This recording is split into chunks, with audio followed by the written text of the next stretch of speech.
Ready Check Radio.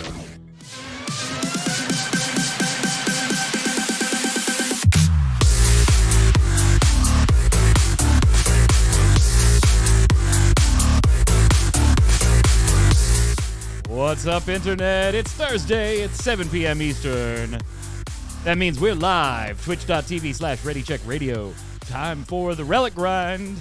Ready Check Radio's Final Fantasy XIV Square Enix podcast. Chat is rearing to go. The hosts are ready to go. It's gonna be a good one. Might run a little longer today, but I promise you it will not be 4 hours. It will also not be an advertised 4 hours, but let's really go 7. It won't be that either. They must have been oh my God. We'll get to it in a second. Chat, what if I donate 20 subs? Can we get a 7-hour podcast? You know what? Yes. Yeah. I don't know what it'll be on because we'll have to make it on a lot of stuff. It won't be a game specific thing, but yeah, fine. Screw it. You donate 20 subs, we'll trigger a 7-hour podcast, get it scheduled, and we'll have a subathon during the entire thing. So get your ass over to twitch.tv/ReadyCheckRadio. If you're watching on YouTube or ReadyCheckRadio.com, click those socials in the upper right-hand corner. Subscribe, follow, turn on the notifications. Tell your friends if you like what we do here and you don't want to sub because that costs money. Just the follow and all that stuff. That helps us out. Believe it or not. Feed that algorithm, boys and girls. Feed that algorithm. Joining me to go over all Live Letter 66 and Job Action goodness, our reactions since our last week's show was the day before, Mr. Chris Montoya, a.k.a. Tarkoth. What's up? Greetings, programs. I am doing fantastic. Well, I was not doing fantastic. Just real quick, I was kind of hungry like here, but my food levels were down here. So I had to kind of go to the store to make them even. Right. And now they're even. Right. So, but it's one's still the same tart. Wait. But even though I brought those food right, levels but up. one seems a little more. One seems like when I read the potency of your hunger, yeah, it was lower. Yeah, but we're bringing up, we're evening them out. Right. But hunger, if I'm reading the potency and it's smaller, then it does less damage, right? No, because I have more food now. So it's still the same tark. Gotcha. But the levels. Okay. All right. Everything's going to be the same. Now I'm with you. Okay. Now I'm with you. I'm with you. Also on the line, Adam Lane, a.k.a. Kronos. What's up, sir? Hold on. If our scholar player is doing okay, then I think we're good, right? Like if he's not depressed. Yeah. I think we're doing okay. Wow. You forget that we haven't Sage. Yeah, that's why he's totally abandoning Scholar. You said that, and he was like, "Who's our Scholar player?" Not for the reasons that we're going to talk about. Not for the reasons we're going to talk about, though. Who's our Scholar player? I don't know. Burn, did you switch heels? What's going on, man? What's going on? Hell no, not after I saw Black Mage and Red Mage. Anyway, yeah. So before we jump into it, I know we're all eager to. Like I said, might go a little long. We still want to keep this around an hour so that if you're listening on the go or watching on YouTube, you're not here for 7 hours. But yeah, if you want to see some live 7-hour stuff, good Lord, I don't even know what I just committed to. Yeah, follow. I'm all for it. I'll be part of it. So before we get started, we should make a note here, a little moment of silence, if you will, for Stephen Critchlow, the voice actor for just the absolutely fantastic Count Edmond de Forton. Mm-hmm. Also, voice actor in Big Finish productions, like Doctor Who, stuff like that. Sadly passed away this week. Far too soon. There have been a ton of vigils on servers across the game. They're very touching. Just some of them. Oh, man, there was one, and they had the Night Ishgard music going, and I was just like, yeah. Big baby. I'm a big baby. Yeah, passed away this week. So condolences to friends and families. Let's do 10 seconds. I mean, we can't. 1 minute is awkward, so we'll do 10.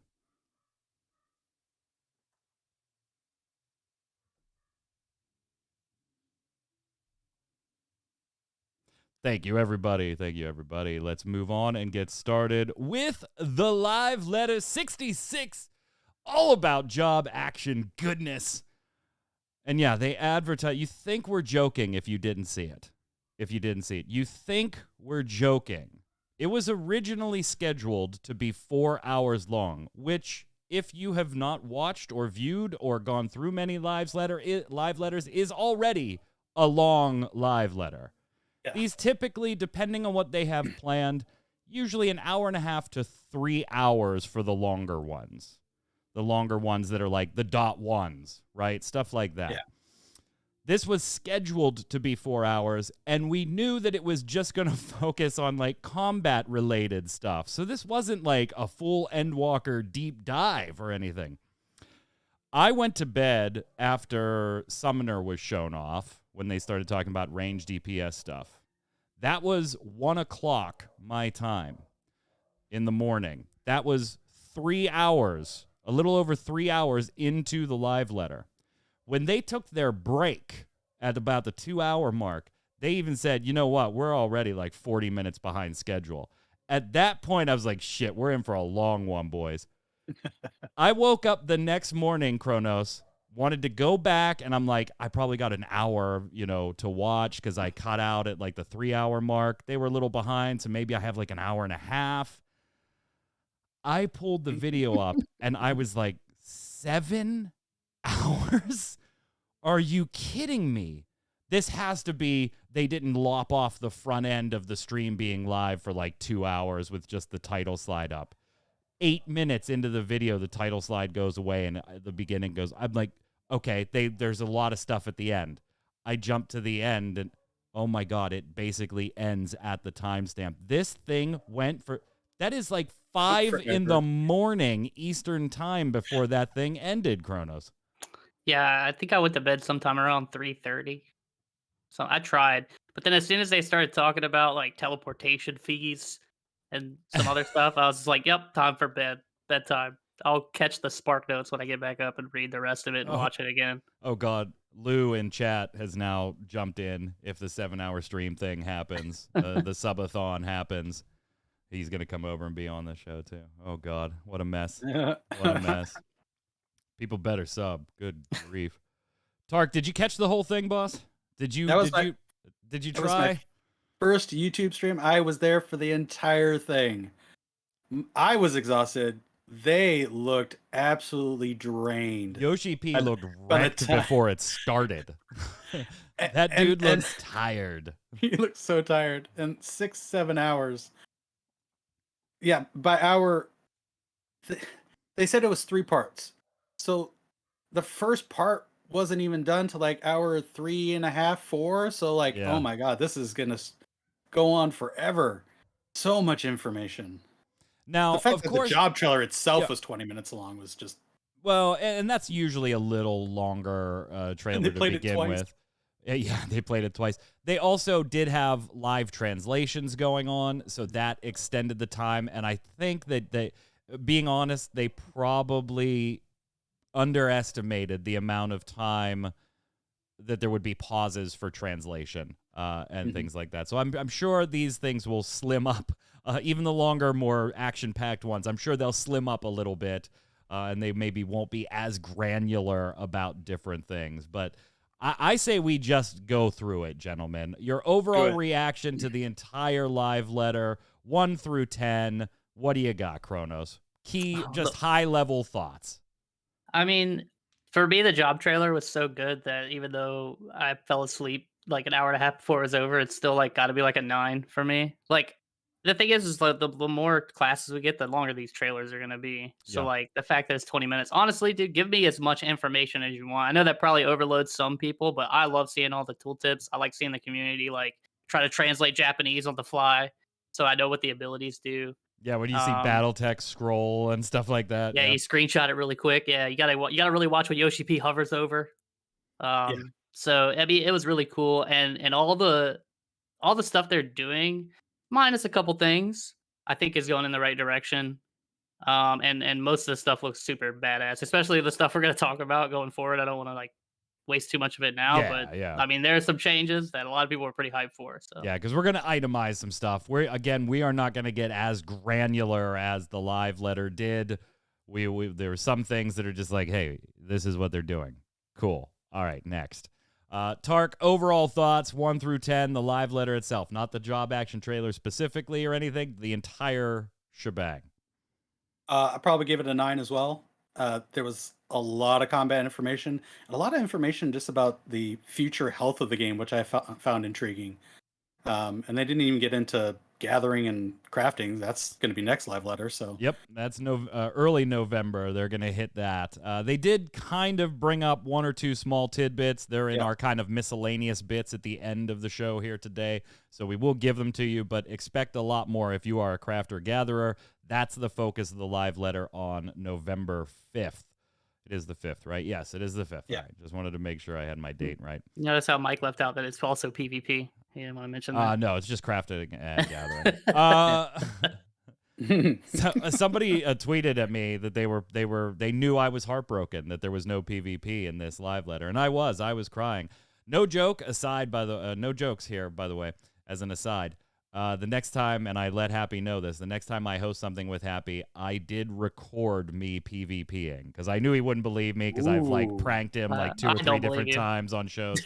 So I did record me doing some PvP to air the next time I host anything with Mr. Happy. So please look forward to it. It's not good, but please look forward to it. You know what? I'm going to give it an 8. I kind of got to ding it for being 7 hours. As much as I'm a Final Fantasy fan, as much as I know you are Final Fantasy fans, and all the more information, the better. Like, we could dig into the stuff like this. Even, like, I was like, okay, 7 hours is kind of ridiculous for what you covered. There were portions that I thought could have been 5-minute segments and move on. There were like the teleportation fees. There was like a lot of rehashing the same sentence in 3 or 4 different ways. And granted, I'm sure they were all tired and all that stuff. And they're very excited about what they do, and we're very excited to watch it. So I do got to kind of knock it a little bit. I'm okay with a 7-hour stream. I kind of feel like this could have been a 5-hour stream and not sacrificed on any of the content, so I got to ding you a little bit there. A little bit there. Give me the 1 point. The job action trailer obviously was the big opening, and again, about 20 minutes long, and they did show it at the beginning of the show and a second time later. I had to write about it on mmobomb.com immediately after it concluded. That's how good for me this was. Q and I were kind of planning on, we'll put up a little something a few hours into the live letter with a few key highlights on MMOBomb of whatever had been announced then. I told her, I said, hey, the job action trailer will at least be done by that point. If they have separate trailers for Sage and Reaper, they'll probably be ready to go at that point. We'll put a little something together on MMOBomb. And then throughout the weekend, her and I were each going to like write a piece or two on some of the smaller stuff. The job action trailer was so good. I pinged Q and we talked, and I'm like, okay, I'm just doing this, and I wrote it up. To date, this is the best job action trailer, not just because it's cool. We're seeing new zones, we're seeing new classes. We've done that before, Tark. Yep. Just the way it's cut, what it's showing off. I think this nailed exactly what they needed to do in ways they haven't done with this trailer before. And they didn't go through every single ability, which is good. I'm sure there's still a lot of abilities that are still there that weren't shown there. But they got to the meat and potatoes of it. Why some classes need like multiple AoE attacks is one thing. I don't know. But this was the reveal that we are getting 3 new jobs. Basically, 3 new jobs. 4. That's amazing. Honestly, kind of 4. Yeah, there's arguments for both 4 and 5, actually. So, pretty amazing. This is by far the best job action trailer. 10 out of 10. It's amazing. Right now, we're just kind of watching the beginning, so we're seeing Dragoon. Kronos, what did you think as this aired? And we were talking pre-show, like for Final Fantasy VII heads like us, it is very fun to go and watch this later in slow motion and literally frame by frame in certain instances. And hey, your camera flickered, Kronos. The Oh, camera no. flickered. You told me to I let think you know. it actually might be my camera. It might not be my internet. But You yeah, told me to continue. let you know. No, yeah, thank you. So, The so struggle is real. it is fun to go, okay, wait a minute. Is that just a slightly modified animation of an ability that we have already? Okay, yeah, I think it is. That's a new ability. Now, did that AoE or is it just a big animation? Yeah, it is very fun to pick it apart. You've been doing it for basically hours now, too. So Yeah. all three of us have, but you were talking about a pre-show, so I'll turn it over to you for that. So, like, we were in a Discord with all my raid members and stuff. We were hawking the Square Enix YouTube page until they put it up during the live letter so that Oh, we yeah. could all watch it while they were talking about other stuff that we didn't care about. Like, I don't need 3 slides for belts. No, thank you. But like, um, so we just kept watching it over and over and over again, and it's great. Like even from the beginning, the production value you can tell is like Oh, Yeah. way higher. Give me something in game where I can do that for raids, please. Like play stuff and like do Yeah. stuff with like my party. That would be awesome. I didn't even think about it until they showed that, like Yeah. how awesome that would be in game. But just having that and showing that, I just think it like upped the production value. You always get to hear the nice, good music, and then yeah, like you can't show every ability. You don't want to show every ability. I think they showed almost the right amount of stuff. I would have liked to have seen a little bit more, but I mean, you're already pushing 20 minutes, so it's like it's by far, like you said, by far the best job action trailer they've ever made. Yeah, So just top to bottom. It's edited well. I mean, they did a really solid job with this one. And we're not going to dissect this. Happy's obviously doing his videos where he is dissecting each class, and I'm sure we have thoughts on that. We're going to talk about the classes themselves, going through the overarching sections, kind of like they did in the live letter, rather than sit here and dissect the job action trailer itself. So, yeah.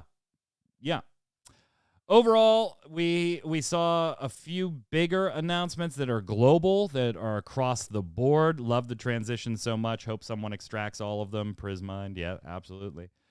We did see a couple more global things before we really started to get to tanks, healers, DPS breakdowns.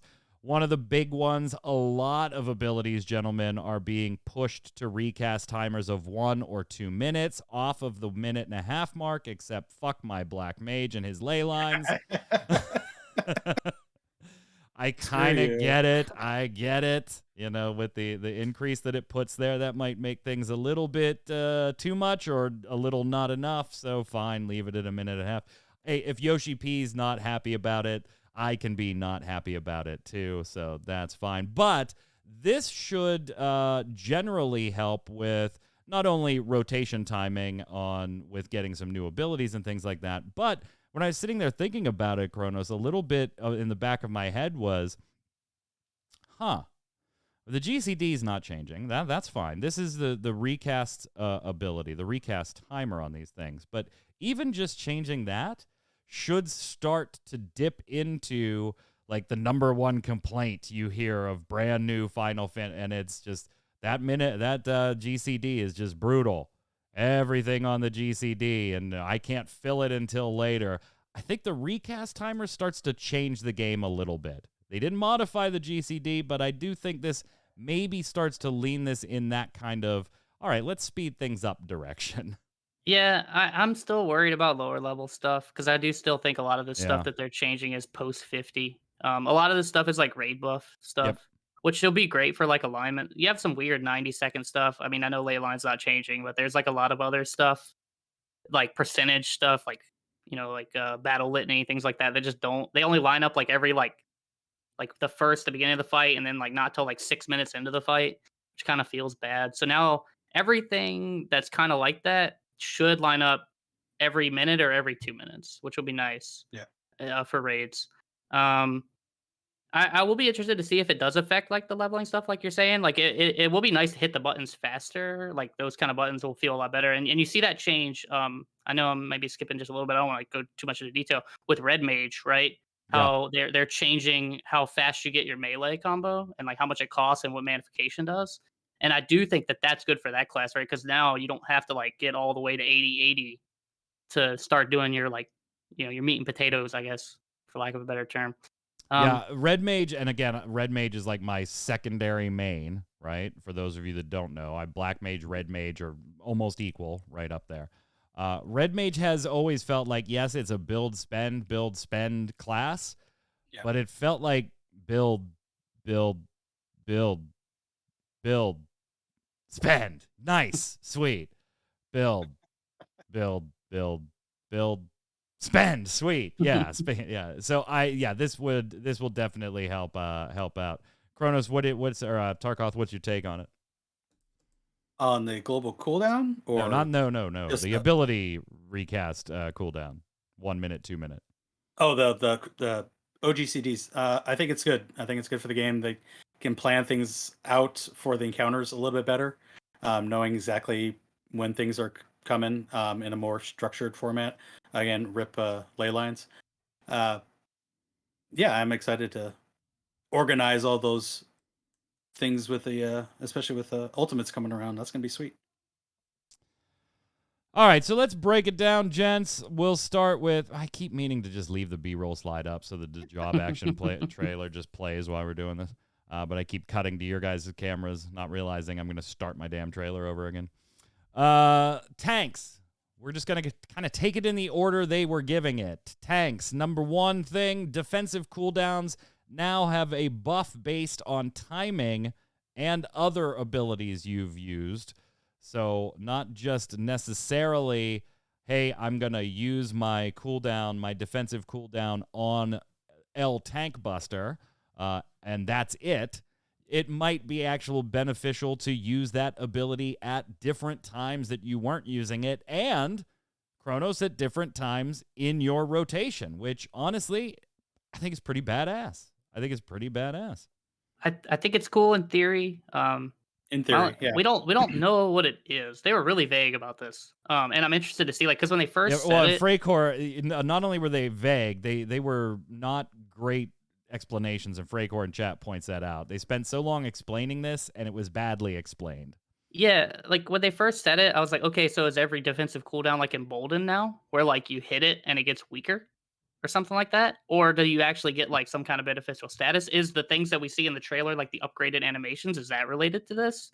I don't know, and the only thing I'm worried about is if damage is tied to this, might be a bad thing. Like if you get an actual damage buff or increased potency because of this stuff, you're gonna really increase the ceiling on how classes play. And I don't know if that's something they want to do. But if it's just like a defensive buff, or like, you get a little bit more mitigation, or maybe like a better cooldown because you did it, that's okay. I just hope it's not tied to damage. In my brain, that's the way I interpreted this. And it could just be like wishful thinking on my part, right? Because again, it wasn't explained all that well. But in my brain, this was more, hey, if you use this at this point in your rotation, or at this point in your timing, then, instead of giving you 50 of the defensive cooldown, it'd give you 55, or you just modify it in those. Tark, it could totally be different from that, but in my brain, I'm like, that would be really cool if it worked that way. Because right now, all the tank defensive cooldowns are literally, okay, whenever the tank buster is, I'm going to hit that button, and then that's it. I'm not going to hit it again at any point, even if it's on cooldown, until the next tank buster. And that's where I was kind of thinking like Paladin, you got a physical phase and a magical phase. If you use this defensive cooldown during your magical phase, it has increased effects. If you use this other defensive cooldown during your physical phase, maybe you get a big AoE defensive. So I'm hoping it's kind of like that, that you have to think about which one you're using during which phase. Give a little bit of complexity to somewhat basic combo system.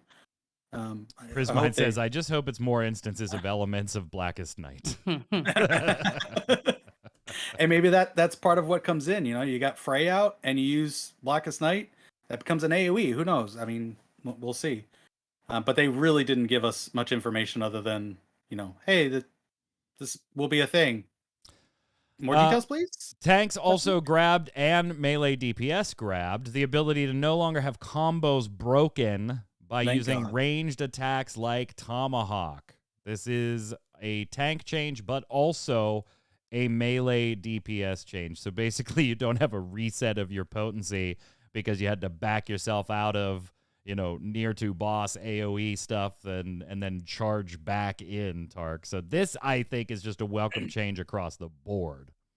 Yeah, because most players, if they're in the middle of a combo, aren't going to break their combo. They'd rather lose a GCD than break their combo because that's just a DPS loss. So this is a welcome change. I know one Dragoon in particular, she's probably going to put that spear throw back on her bar finally. I don't even know if you have to now that they got more stacks of other stuff. But Right. it's a nice change, though. I mean, like it again. I mentioned like the ceiling earlier. This raises the floor, right? Like I don't think this really affects the ceiling at all because you're still gonna have those greed lords that like just know how to time their GCD every time and don't miss their combos, which they're already doing. This just makes it convenient for your average player or slightly above average player that when they like miss time agreed, they back out. Now, that Dragoon can throw their lance and not feel terrible about throwing their lance because they just dropped and not that have 6-bar basically combo. just reset themselves. Yeah. And then we got into kind of where we started the show today. The longest explanation ever for something that you're really not gonna fully understand until you see it.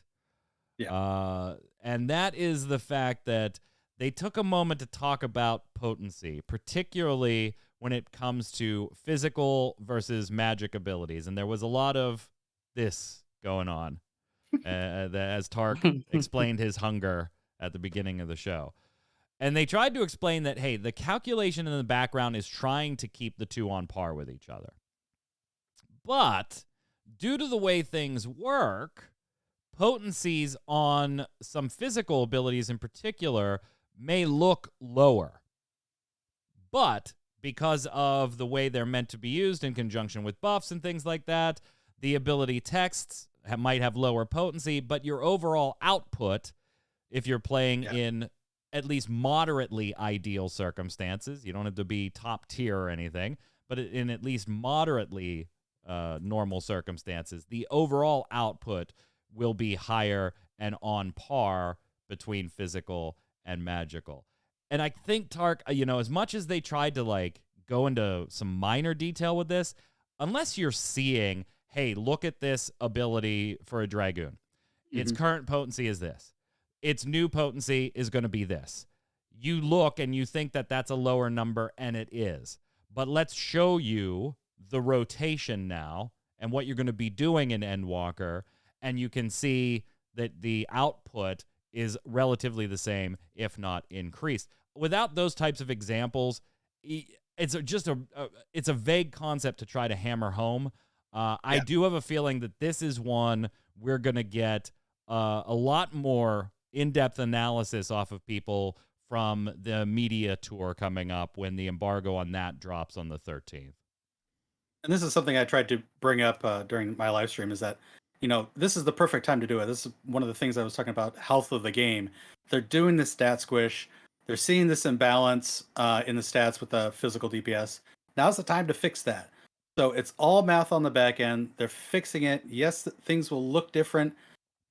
They're fixing it. It's going to be okay. It's the same game. You're going to be doing the same damage. It's okay. Calm down. Yep. Percentage-wise speaking, you'll be doing the same damage. Go ahead, Kronos. Yeah, God damn it! What happened? Did you flip the thing? Yeah. So you restarted the video? Yeah. But yeah, so to me, like, this was kind of like, I don't really like feel like this kind of even really affects me, honestly, like, because I'm just gonna see the numbers in the game, right? Like, it's cool to know, and it's cool to know that they're working on it. Kind of like for me, the stat squish, like, people are freaking out about it, but like the stat squish is it's the same. Nothing's gonna change. It's just math. Just my numbers are not as big on the screen, but like you're the not doing percentages, 20K. You're doing 4K. But 1/5 is what potency values are more important to me than than seeing that bigger number. So it's like, to me, like, I think it's cool that they brought this up. I didn't even know it was a thing. And I'm glad they're like working on it, but I don't think it's even, most people won't even see the effect of it. I think they're just going to fix it and then it'll be fine. And you might even see like some slight changes. I just think they wanted to get ahead of the idea of like, once the media embargo for the press tour, which we're not taking part in. So Mr. Happy and Sly and there are a ton of others But as far as our local friends here to Relic Grind, Sly and Happy are both part of it, so look for their coverage. I think they wanted to get out ahead of screenshots of potency numbers for existing Right. abilities Yes, having exactly. a lower number than what they currently do. Oh, okay, yeah. That makes sense. I think Yeah. that's why they kind of wanted to get out Exactly. ahead of it. Yep. Um, If they don't bring it up now, then people will freak out when there's like, wait, why they're is gonna this freak out cut in anyway. half? So But yeah, they're gonna freak out anyway. There's nothing you can do about that. They're still freaking out about Stat Squish. it's- So gap closing has been buffed for tanks as well. An increase of 33% on the range, up to 20 yalms. Now, granted, I don't do a ton of tanking, but I do some. This is kind of one of those, I'm I don't tank Unreals and stuff. I just DPS the Unreals and Ultimates and stuff like that. And I know neither of you gentlemen tank, but is this a huge change for tanks? Like, I've never really had a gap closing issue with tanks, but I fully recognize I'm not doing A1 tier content as a tank. I'm doing it as DPS. This probably won't affect much in raid scenarios. There are times where you might run like slightly out of your gap closer range. Like Warrior had the best one. And I mean, I'll touch on that now. I kind of don't like the onslaught change. I kind of wish they would remove potencies from gap closers and just make them I just agree. gap closers, like And at not that point, damaged. at Go ahead. that point, you might as well just make them a roll skill and just homogenize it all. Yeah, I mean, I'm even fine with them all having their own unique one. But yeah, I mean, they could even do that. I wouldn't care. But just to go back to what the buff is, I think this affects dungeons more than anything, honestly. Oh, certainly, yeah. So like they'll be able to do stuff to pull packs together faster, maybe. And people But will that's be kind of sprinting. my point. Like, I've never been like, oh my No. God, this is so It's- hard to. It's whatever. It's kind of a whatever change. I think it's just kind of like Okay. nice. And if So I'm not out of my mind that I was like, nah, yay, nah. that's nice, but okay. I think Onslaught technically already had a longer range, if I'm not incorrect on It that. did, So I think yeah. this brings everything up to like the same range now that everything's Exactly. kind of the same. So class-specific thoughts, Tark. Any tank you want to talk about? Because they did bring up slides for each of the tank classes, the melee DPS, the range DPS, and I'm not going to reiterate the entire live letter. You can go watch the live letter for that. But if there are specific tanks you want to talk about, you really like this for the Paladin, you like this for the Warrior, you like this for the Dark Knights. I kind of feel bad for Dark Knights, actually. Yeah, they Like, didn't really get much. Yeah, and maybe we'll see something different when we see full, Endwalker ability sets, because we don't have those yet.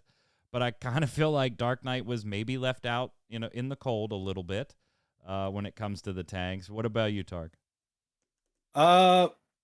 Yeah, it just seems like everyone got a little bit of shiny at the end of some of their combos, like Paladin and the Confiteor 3, 4, 5, whatever, however many they're going to have on their magical phase. Dark Knight, I feel bad for them. Yeah, they really didn't get anything special that we could see. And the job action trailer didn't actually do it justice. Their Salted Earth got that change, right? Yeah, it's not based on them, sure. Yeah, surrounding them, and then a follow-up, and they'll have a follow-up action to it, too. Sure. But The and job a action trailer single didn't- target defensive buff, right? Yes. Yeah. And maybe a Blackest Night AoE. There's maybe? a follow up to Edge of Shadow that they show. It looks like a follow up, but I mean, again, it's just like an off global follow up. How interesting is that, really? And then the TBN change, we don't know what that is. We don't know if like they have charges of TBN or what. Yeah.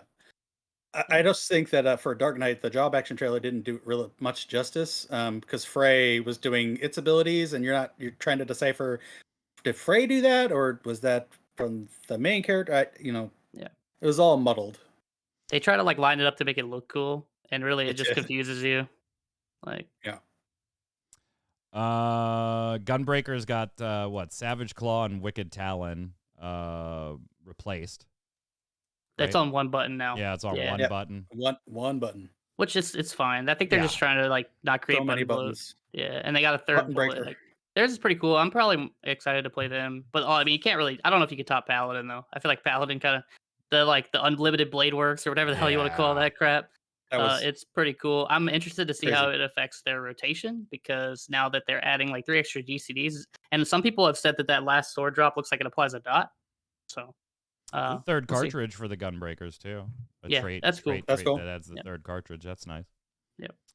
And two cartridge usability. So Yeah. Yay. Yeah, all in all, I thought this was pretty overall good news for the tanks, except Dark Knight. And it wasn't bad for Dark Knight. It was just better for everybody. Again, by what they revealed here. These by no means are these full package reveals of everything that'll change or be added all the way up to 90 as we go through Endwalker. On the melee DPS side of things, Feint now reduces physical and magical damage dealt, both. And there's a slightly bigger reduction from physical. I'm not gonna lie, I clapped on this one. It's a good change. Awesome. I gave some applause on that announcement. We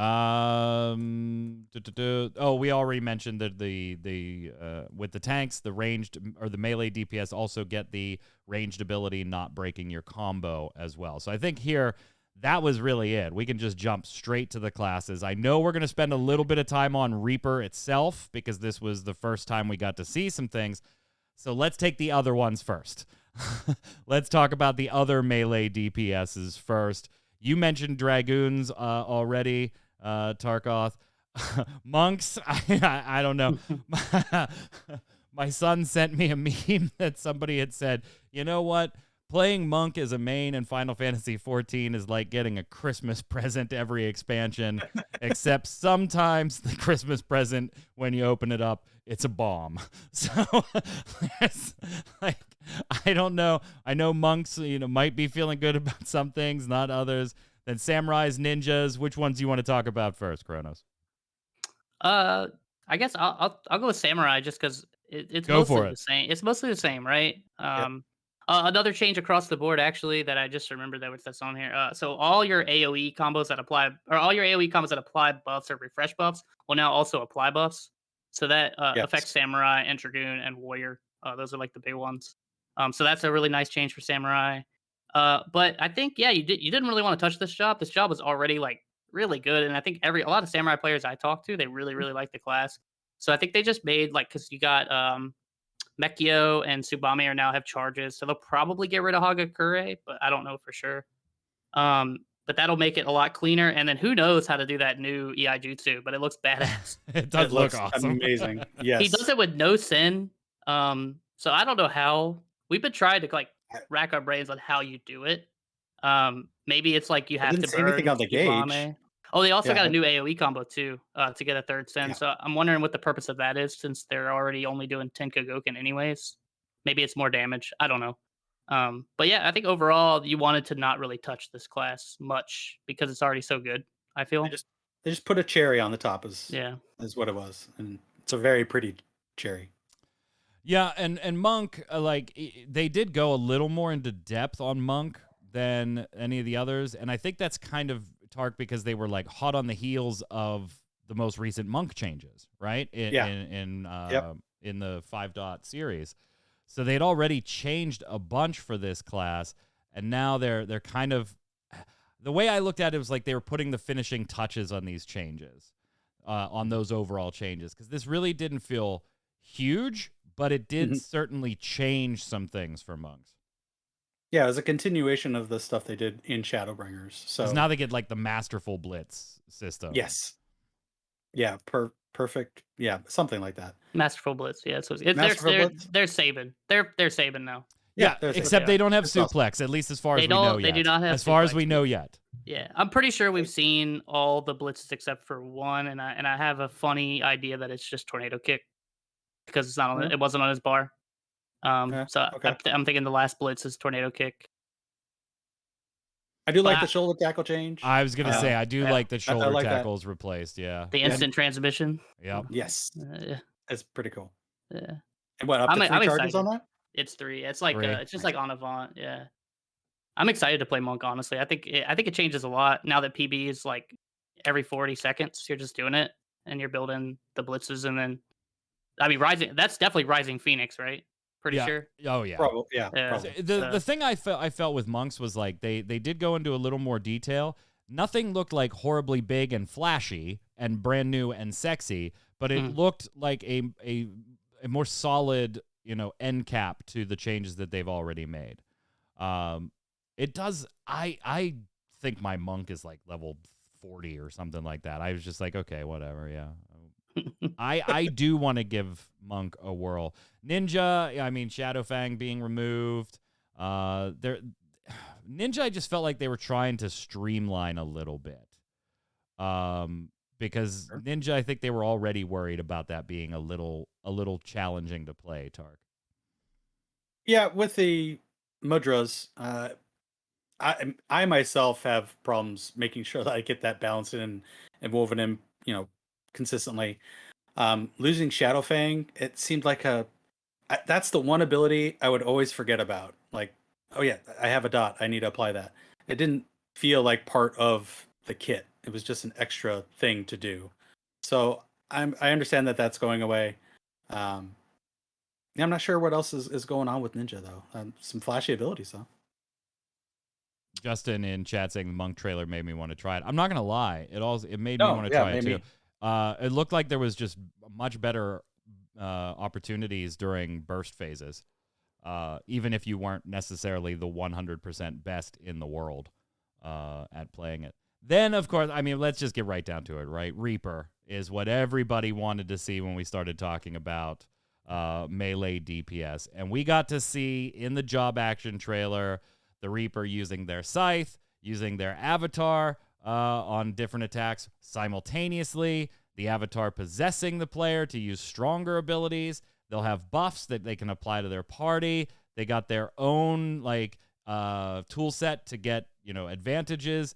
Job gauge was called what? The soul gauge. Soul and Soul and Shroud. Shroud. Yeah, Soul and Shroud were the two. Build up the soul gauge, and then use the shroud gauge to become possessed and used more powerful combos as you go there. They compared it to Samurai, which I thought was interesting at first. I was like, wait, I don't get it. But they were trying to make it's a pure DPS class. A pure DPS class. And it does have a buff though. It does. Yeah, Yeah. it does. They have two things that they need the party for, and then they have a self buff. They're really interesting, actually. They're more interesting than I thought they were going to be. I was kind of worried it would just kind of be samey, but I think they're actually pretty in depth. And it seems like there's a lot of people already theorizing like the openers and stuff. And I think we've pretty much seen like all the skills. Now, will they make it the way they are? We don't know. But it's pretty simple. Yeah, like you said, you build your soul gauge, you spend your soul gauge on your positional Reaper attacks, then that procs your stuff that builds your blue gauge, and then you build your blue gauge until you can become possessed, and then you have basically machinist level of Yeah. GCD while hitting positionals. So I almost took it when they said the Samurai. I almost took it as how busy it is, because Samurai is a very busy. Like you're hitting buttons. Oh, you're yeah. like you're just doing stuff. You're never really. There's no like Samurai doesn't really have like they have bursty stuff, but Samurai's like always on. That's kind of their thing, and I feel like Reaper is gonna feel like that a little bit too, where it's like you're always kind of going. There's like very little downtime.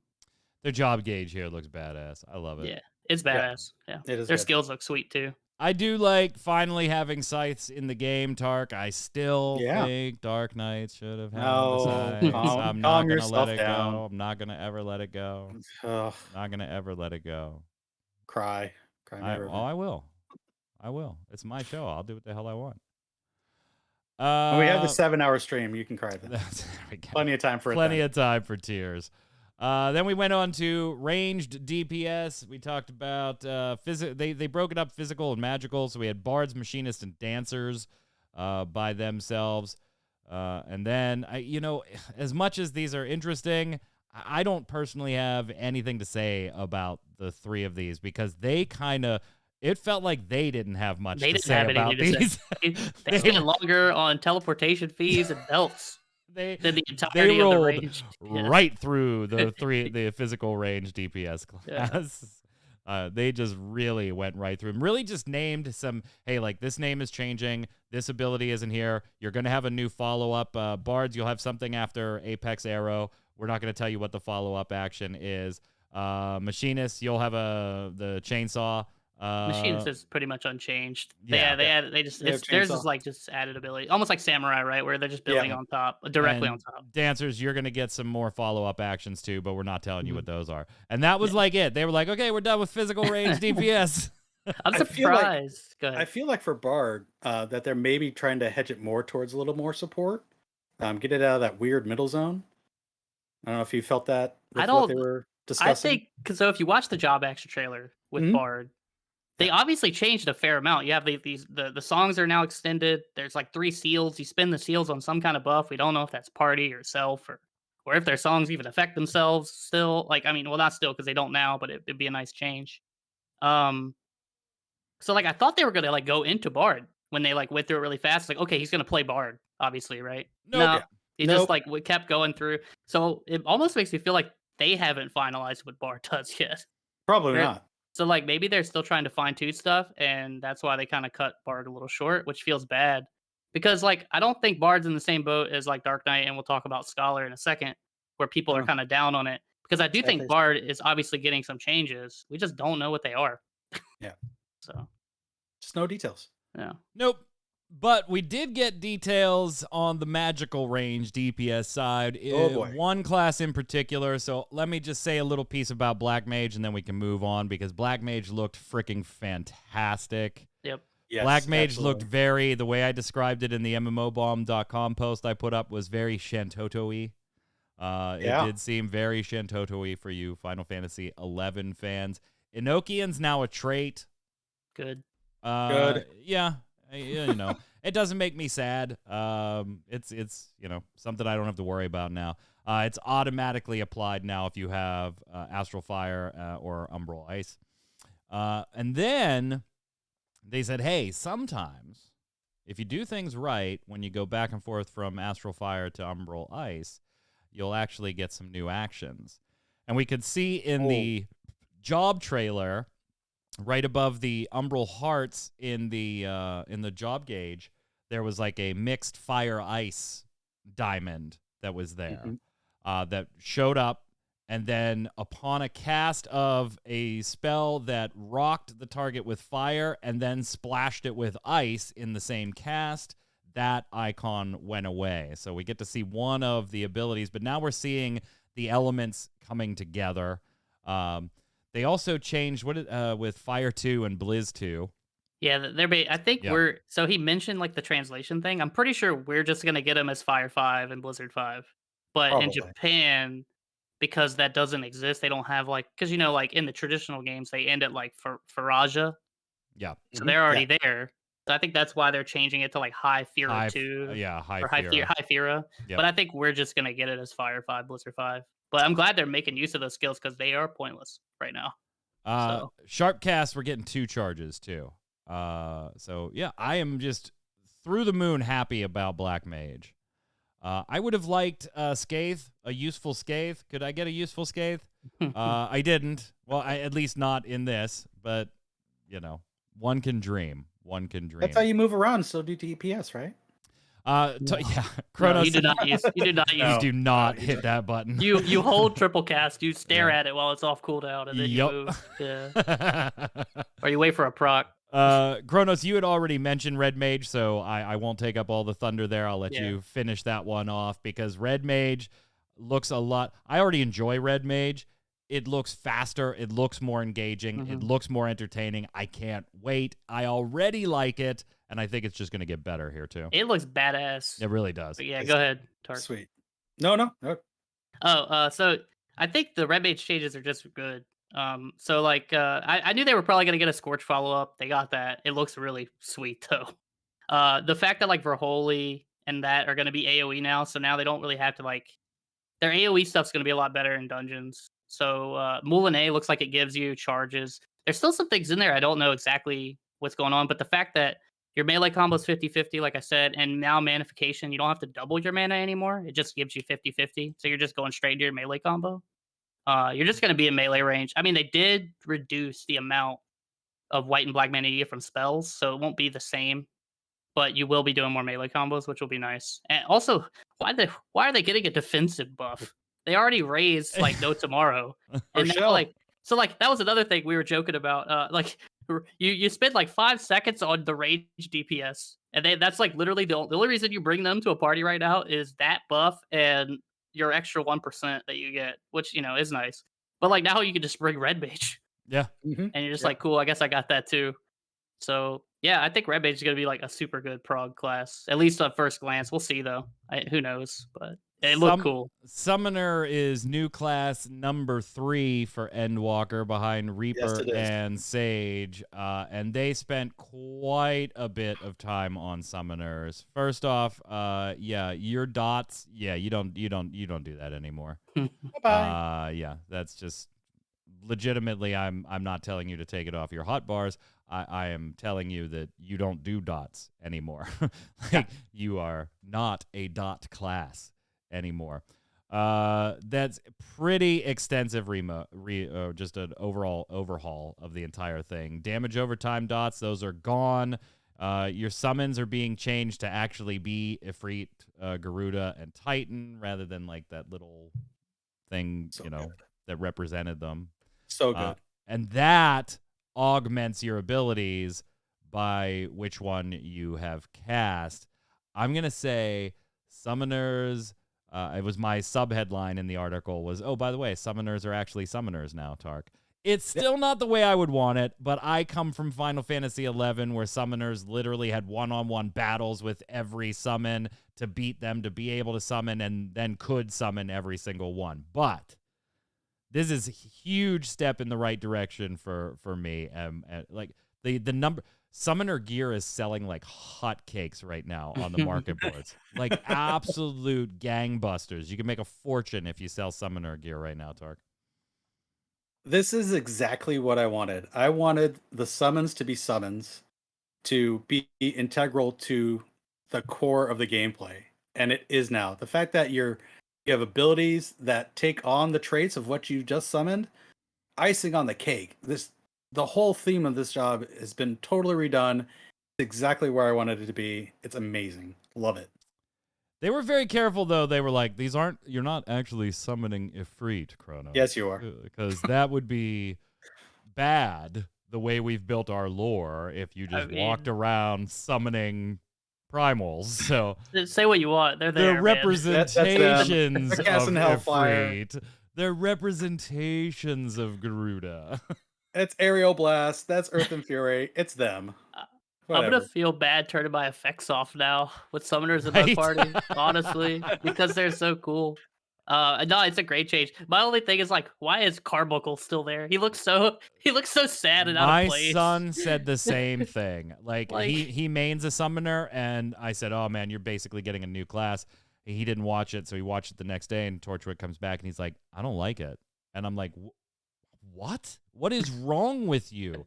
And he's like, it's not that I don't like it being more based on summons. I'm all for that, but it's I summon Ifrit and then he's gone immediately. Yeah. He was like, if they were going to change it, I want to run around with Ifrit and run around with Garuda. And I said, man, you should have played Final Fantasy XI back in the day. I think the reason they did want to do that too is because right now they're currently, and if you watch the trailer closely, I think they fixed this, like with Bahamut and Phoenix. If you try to move while they're out, they just go, their AI goes crazy, and like they don't know how to attack, or they queue up their actions and they get ghosted. And so now it looks like the summons don't move, and I think by just channeling them, like Ruby Carbuncle, it didn't even look, or not Ruby, but I think it was Emerald or whatever. Yeah, it was where Emerald. they wasn't even attacking. It does have some abilities though, because when you hovered over them, so there are abilities that specifically require you to have the Carbuncle out. But I think pets aren't. I think pets are just going to follow the summoner now, and I think Bahamut and Phoenix look like they just don't move. So I think that's overall good for rating, for consistency purposes. But I do understand, like he wants the big dudes around. Although I'm gonna have to probably figure out, do they have Titan size? Can I shrink that dude? Because there's no way I'm gonna be able to see anything. Can I shrink that? Yeah, they showed that actually. I believe when they actually played the summoner. Oh, did they? Small Titan. Okay. They had a small Titan. Okay, cool. Because there's no way I could see past him, dude. I'm a Yeah. little Lalafell, You're a man. I'm little trying to see. Lala. I'm Yeah, trying you're to a see the little boss, Lala. the raid boss. I can't see past him, dude. All I see is Titan ass. Like, It's only there for 2 seconds. Calm it hey, dude, down. I could die in 2 seconds. Then we moved on to healers. Every single one getting a new single target buff. All getting your offensive abilities, having the cooldowns on them reduced.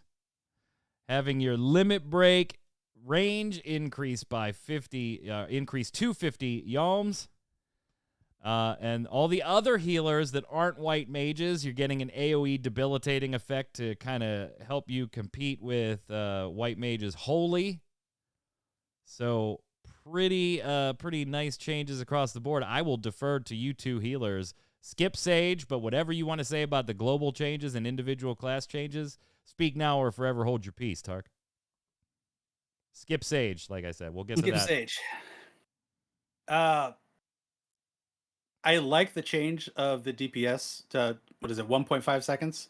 They're all Malefics now, yeah. Yeah, they're all Malefics, so they're all the same as Astros now. It definitely helps White Mage more, because they didn't really have any window. They didn't have like a light speed or anything equivalent to really help take advantage of that. Scholars had Ruin, so we could use that for weaving. But I feel that is a good change overall. So they're kind of, again, homogenized a little bit in that. But now you can weave in properly your heals and stuff. So Yep. I like that. Yeah, like you said, it incentivizes people to use their goddamn healing abilities. Yep. So Imagine that.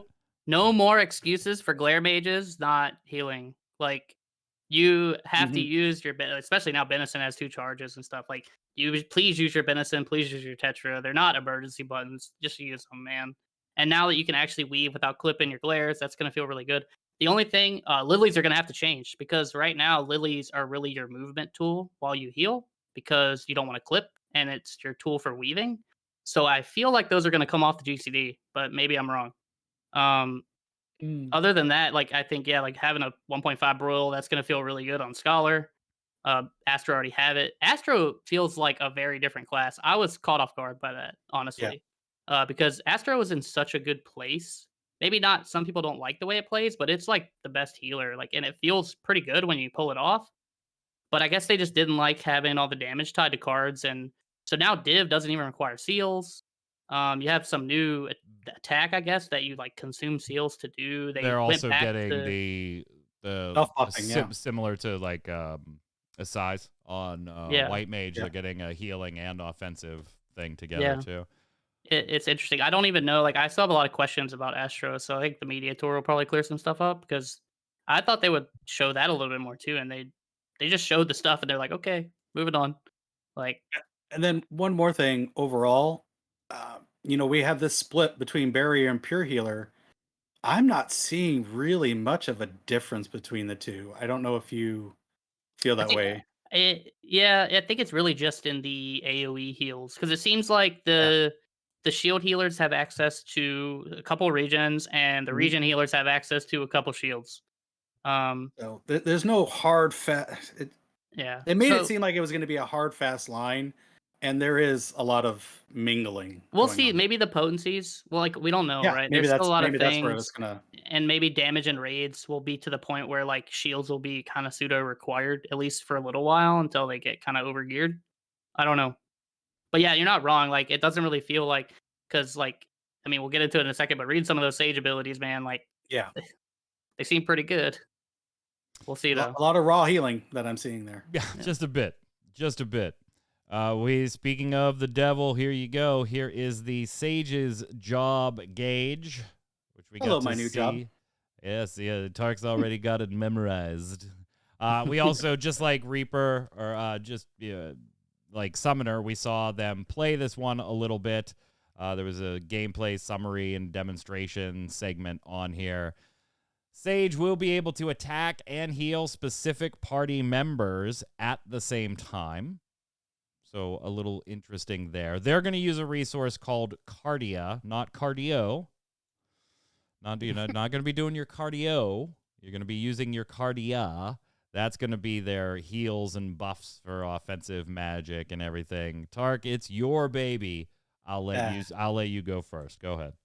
The first thing I noticed was I love the naming conventions they use for all these abilities is very doctory. So I liked that. I like the change of gameplay where you're healing as you do DPS. I find that kind of fascinating, and it's kind of a different way of maybe doing a fairy instead. You had the fairy. Now you have direct control over who you're healing as you DPS. So that's pretty awesome. Right, but I'm going to tell you this. And again, Yeah. I casually do healer, right? That's why I kind of defer to you two on like the higher end analysis, but I chime in with the bits that I like on all things healing. Just like you guys defer to me to fucking Black Mage because I Black Mage it up.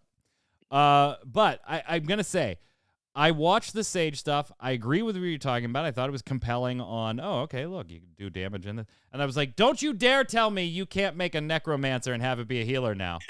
Don't you dare tell me we can't do that because it would be too much DPS. And don't you dare, because this is like inches away from being a necromancer healer. It really is. Oh, just cast Drain. Just drain lore. that son of a bitch. It's the lore, Mike. Can't have an evil it's healer. The lore. Get the hell out of here. Get the hell out Hey of man, here. if Living Dead doesn't get changed because of lore, they still need white mages, dude. You're probably not getting your. They're now letting you summon Ifrit, and the only reason that they can get away with it is because they said, "Well, it's not. It's not the real. It's not actually Ifrit. Ifrit. It's not the real one. It's not the real one. It's just like how my bear could fly, dude. It's just magic. I was watching that, and I'm like, seriously, I can't have a drain healer now at this point because I would do nothing but heal. My necro heal in Elder Scrolls Online. So let me do it in Final Fantasy. Go ahead. Yeah, I'd love to have a true like Rift Chloromancer. That would be amazing. But we're not going to get that kind of level. So I'm going to accept it for what it is. I really want to get my hands on this, see how that all flows. My initial thoughts is these could be dungeon healing gods if we can like dot up everything and then that just heals up the tank without having to really worry about it and just pew pew pew all day long. But we need to get my hands on it. And I've seen the tooltips. I haven't dived deep into them, but it looks awesome. And I have a weapon finally that is not a book. Yeah, it's 4 pointy things that fly around you. And shoot lasers. They're called newlets. Yes, they're newlets. Yeah, they're 4 thingies. And the sound effects. Oh, so good. Pew pew. It's the 4 flying thingies. The florifying things. Yeah, the international sign for Sage. The effects do look really cool. They have like a gap closer too. They pretty cool. I've read every tooltip that they've put out, so I've kind of tried to dissect a bunch of stuff. Yeah, I mean, they have like a dance partner thing, which is kind of cool. There's also one other resource that is below the bar that's not full in the image. I think it's called Adder Sting, which gives them access to like some insta-cast damage. They have more damage buttons actually than the other healers, but it seems like the idea being that they're the same potency and you get them off of like procs or something, or you use them in stacks. So I think that's how they're going to move around. I think that's the way they move. And then they also have that other ability that like kind of buffs their next ability, which is how they get access to their dot, which is kind of cool, kind of unique. It from just the number standpoint, it didn't look like the heals they got just off of doing damage was super high, but if the fairy heals also aren't super high, so it's probably like kind of in comparison to that to keep them kind of like together. But I will say there's benefits to having either or, I think. But I do think just face value, the doing damage and telling who I want to heal is probably going to be stronger. Yeah. They look really interesting. I think they're going to be a very popular class. You're going to have a hard time finding scholars, dude. Picking scholar out of like in Limsa, I don't think they're going to really be there. I know, which is funny. We kind of skipped over scholar when we were talking about healers. Yeah. I think I mentioned them one time. It feels kind of bad. I don't think they're bad.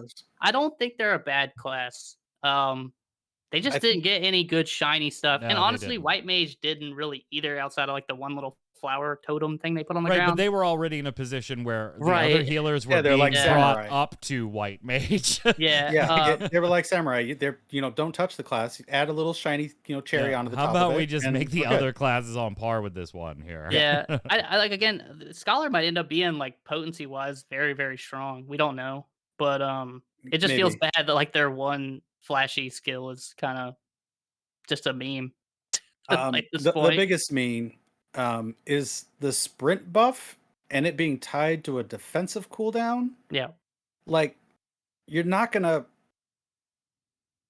plan an encounter around having a scholar No. and the sprint buff. No, you're gonna use it for the defensive buff and Yeah. probably to troll people in raids that you don't want to sprint Exactly. in. Yeah, it's gonna be like not quite as bad I as rescue, probably, but still pretty bad. Oh, and just forward march mechanics or Yeah, side march yeah, mechanics. You pop that just before it goes off. yeah, Watch people go into a wall or misjudge yeah. and They're gonna do that. people are gonna hate you. Yeah, they're gonna do that. Why'd People you already do do it that? now. People already do it now with rescue, so they're gonna do it. Yeah. It's, Hey, I don't understand I that just change. like you know the fun, or you could probably guess if you don't, the fun I have with ethereal manipulation. So How that's do you feel on. about like 3 jobs having ethereal Yeah, manipulation now? yeah, And they could go to the boss. You can't. I can't. Nope, nope, nope. All right, so just some general battle changes. We kind of talked about this one actually a few weeks ago, where we were kind of just doing a little speculation on. Hey, we knew the Party Finder was going to allow you to segregate the 2 types of healers, like, for lack of a better term, pure and barrier.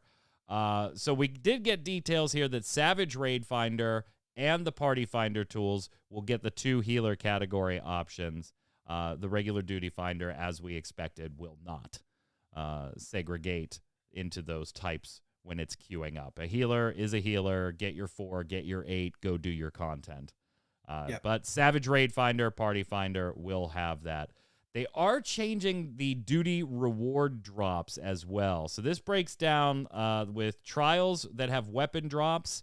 They're going to drop a weapon coffer in addition to the regular weapon reward to accommodate the number of jobs in the game now. Some people seem surprised by this. I'm not sure why. We did something very, very similar when the last new classes were added a couple of times.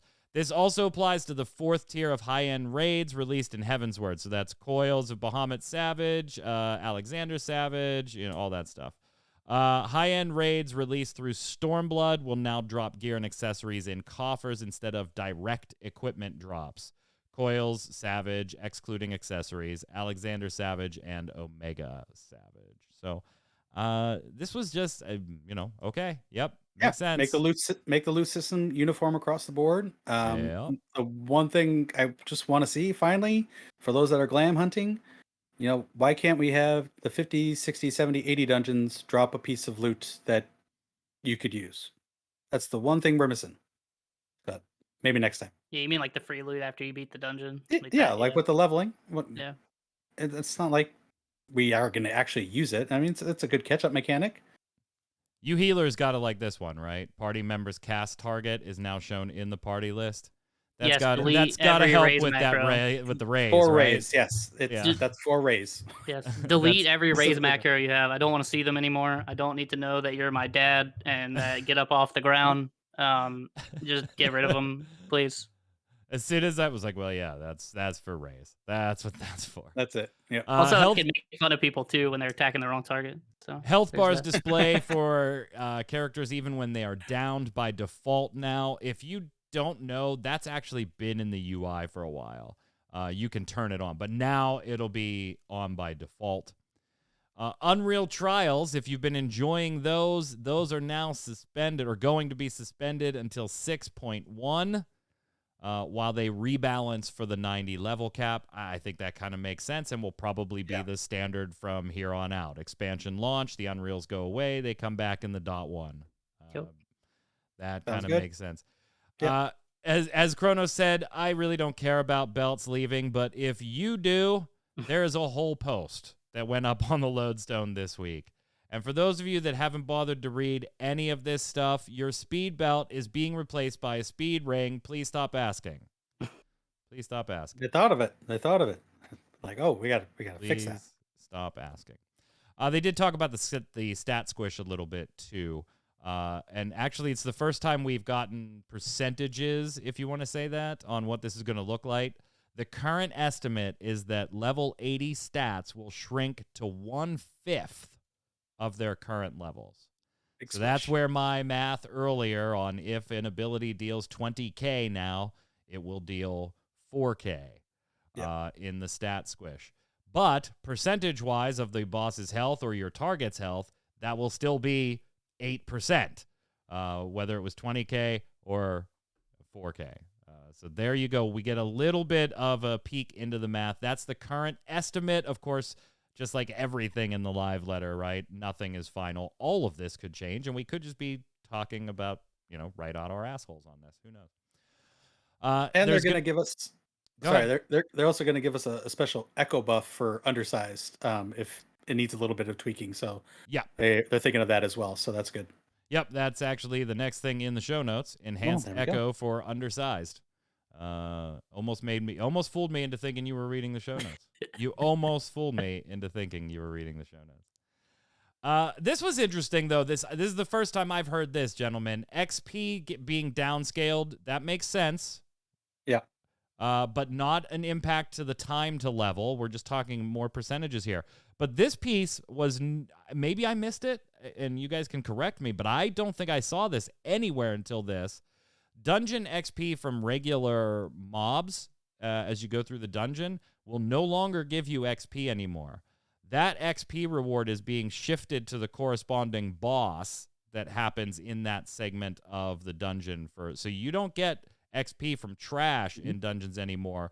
You'll just get more from the bosses. Did I just miss it, or was this the first time they've said that? Did they mention this? I totally missed this. It was pretty quick. They didn't really spend much time on it. No, I mean, in the live letter I saw it. I'm asking. No, that's the first time that we saw it. Yeah. Oh, I'm sorry. Yeah, the letter was the first time they mentioned it. Yeah. No, sorry, I didn't realize what you're saying. Yeah, that's what I saw it in the live letter, and that's why I brought it to the show. I had not seen it before, and I just wanted to make sure I didn't just miss an announcement anywhere. Yeah. No, that was the first time they said it. All right, Kronos, I'm going to give you 4 hours now. Talk about the Aetheryte changes. They don't matter. Who cares? If you're getting broke by 1,300 gil from 999 gil, I don't know, dude. Yeah, like maybe go to the booth. I'm sorry. Go into those changes in more detail. The cost is gonna go up on teleporting. There's gonna be more places to teleport too. They rebalanced based on distance, and they removed the cap from 999. So now when we go to the moon, it's gonna cost us 5K, and when we come back, it'll cost us another 5K.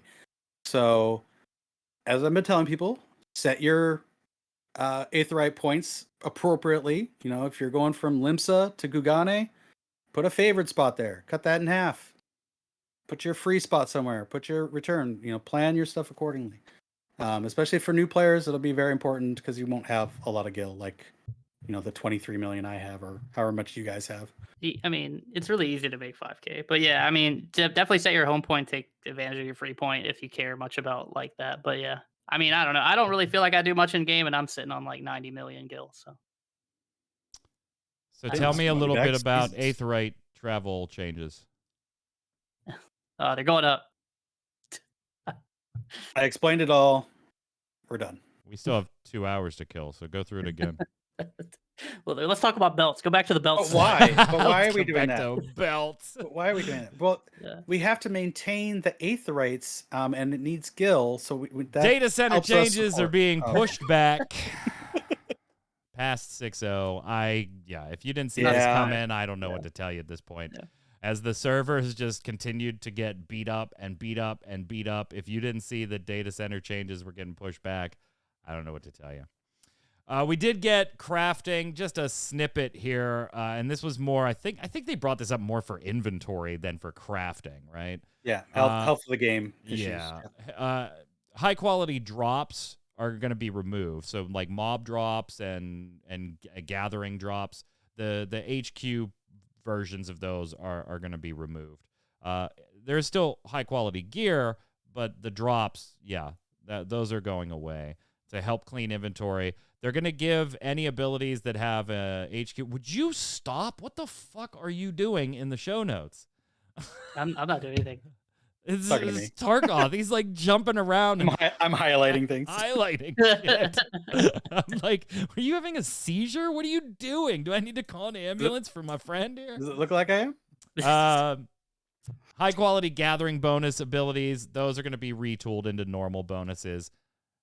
stay tuned for more on Crafting and Gathering on the 5th of November. We have a very last couple of things here. Naoki Yoshida and Hironobu Sakaguchi are going to be part of the presentation we've talked about before at the Tokyo Game Show. They're actually going to have a full interview on the appeal and potential of RPGs. And you know what?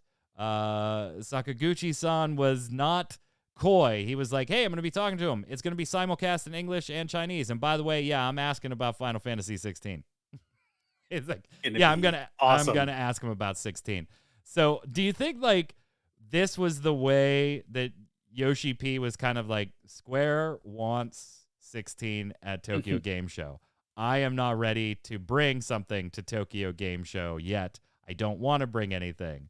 And he was like, how about if I go talk to the godfather of Final Fantasy, Hironobu Sakaguchi, and I let him ask me a couple of questions about 16. And they were like, okay. Like, I feel like that was the compromise. But this should be a tremendous interview, and it is simulcast in English as well. So I will definitely be watching it. Do you think we're going to get a new trailer for 16 to come out of this? You think I this think is it's just going to be just talking points.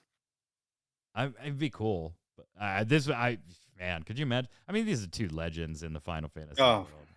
Hell yeah. I just feel like you set it up. Now I kind of want something more. I know that's greedy, but you know, I don't know. Just keep your expectations, Jay. You can greed. Well, you want something more? I'll give you something more. Here. How you feel about a $1,000 Y'shtola doll? Woof. I'm good. Nope. When I initially saw that, I thought, okay, $300. That looks like a $300 doll. When they dropped that $1,000 price tag, it's $980 if we're being specific, right? But this is a Dolphy Dream doll. So there is a collector's high market doll company price tag with this thing. I'm not gonna lie, right? When they started, why don't I get two? When they started showing this doll from the bottom up, she's huge, by the way. But the dolls from that line, from the Dolphy Dream line, are. When they started showing this from the bottom up, I was like, that is gorgeous. Like, look at all the tailoring that they did on the outfit. They got up to the top, and I was like, what the fuck did they do to her hair? What is that? That is not Y'shtola's face. What is that?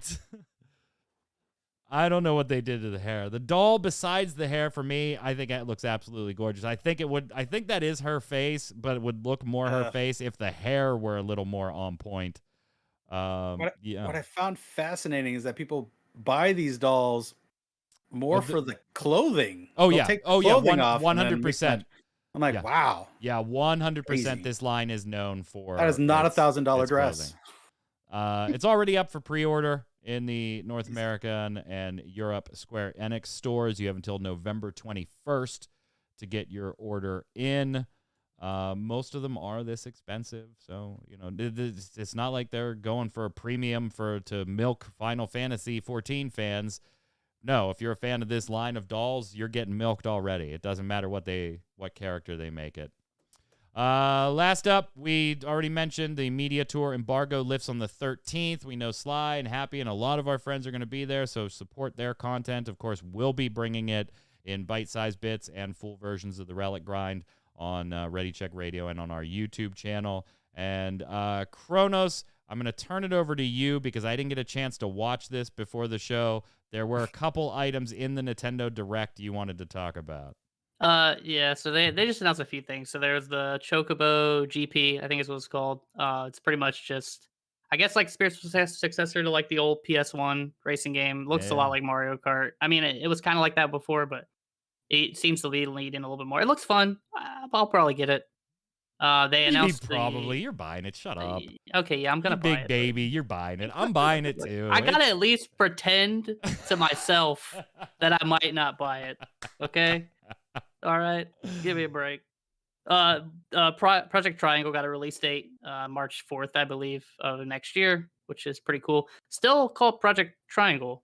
Yeah, that's weird. Triangle Strategy. Or Triangle Strategy. Project Triangle Strategy. Yeah. So, I don't know if that'll be final name, but Yeah, and then I think the only other thing they showed was the Yoko Taro card game. They kind of went a little bit more. There's a new trailer for it. It looks pretty much like a tabletop game. I mean, there's dice rolling, there's cards on the board.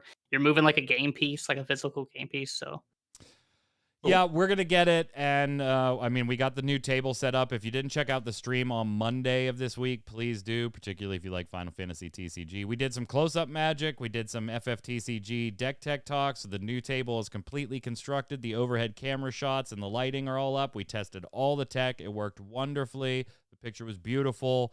So now no longer will we have just the small space over here for the tabletop games. So we will get the Yoko Taro game. And then we'll drive Kronos up here or something, and we'll play it right at the table. You're trying to like Final Fantasy. Indie Garona in chat. Cheers for the indie. We love indie.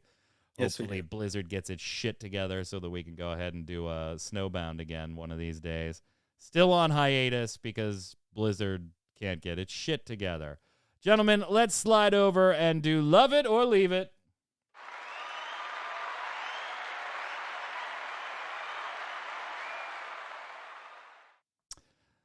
For those of you that watch every week, thank you. For those of you that don't, what the hell is wrong with you?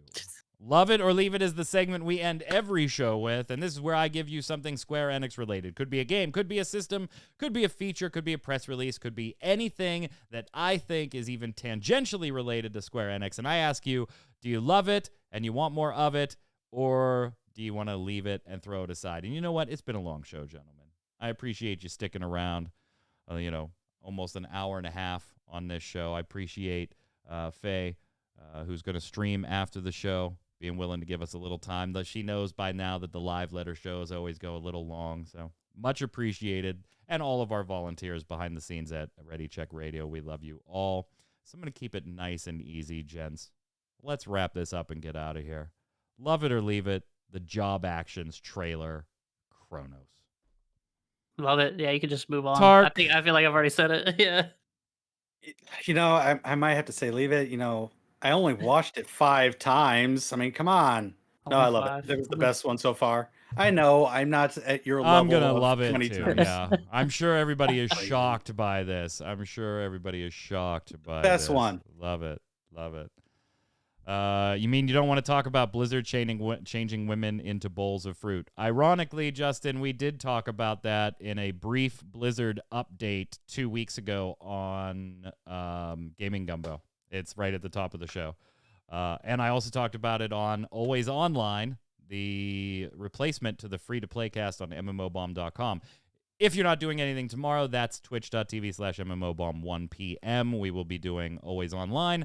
And then we'll be streaming with some of the devs from the Neverwinter team and giving away some goodies. So come join us, twitch.tv/mmobomb. But chat, don't go anywhere. Right after today's show, Ms. Faye Death, going to be live, streaming here on Ready Check Radio. What's up, Faye? How are you? I'm all right. How about you guys? I can't complain. Thank you for your patience. I know the No live problem. letter shows, they... I know I haven't been on in forever, but I too am a fan of the Final Fantasy XIV, so it is still all very interesting to me. Yay. What are you streaming today? Well, I had a long day, and it's the first day of fallish feeling here, so we're gonna go traipse around in the woods in 76, and Fallout 76. Yeah. She is a little low. Yeah, she is. Her volume is a little low. It's fine. Okay. We can hear you. It's just Baron's being a big baby in chat. Oh, okay. Well, you can come take it up with me in chat in just a few minutes. He spelled Faye wrong, even though Faye is right on the screen. Yeah. Barry. I mean, that's Baron. Baron. We love Baron Vagabond. We love him. Chat, hang out. 15 seconds, we'll go dark, and then we'll bring it up relabeled for Faye. Faye, we'll see you in just a few minutes. We will, of course, be back next Thursday, 7 p.m. Eastern, for another episode of The Relic Grind. But don't miss Always Online tomorrow at MMO Bomb. And then Saturday, we have Gaming Gumbo, your weekly gaming wrap-up, where I'm sure we will be digging into a lot more of Nintendo Direct information and some other topics with Jason and Yod. Until then, Kronos, where can everybody find you? Yeah, same as always. Twitter. Hopefully I can figure out my camera stuff next week. It's dark. Find me on Twitter at Tarkoth Gaming. Full-time streaming. We'll also be making some videos on YouTube at Tarkoth Gaming, and as always on Twitch at Tarkoth Gaming. Woot woot. I'm Mike Byrne. You can follow me personally right there at Magic Man 1 or at MMO Bomb, but more importantly, follow at RC Raideo, RAIDEO, so that you get tweets every time we go live with a podcast or one of our volunteer streamers heads out and wants to hang out with you in some game. Until next time, stay safe. We'll see you on the server. Later.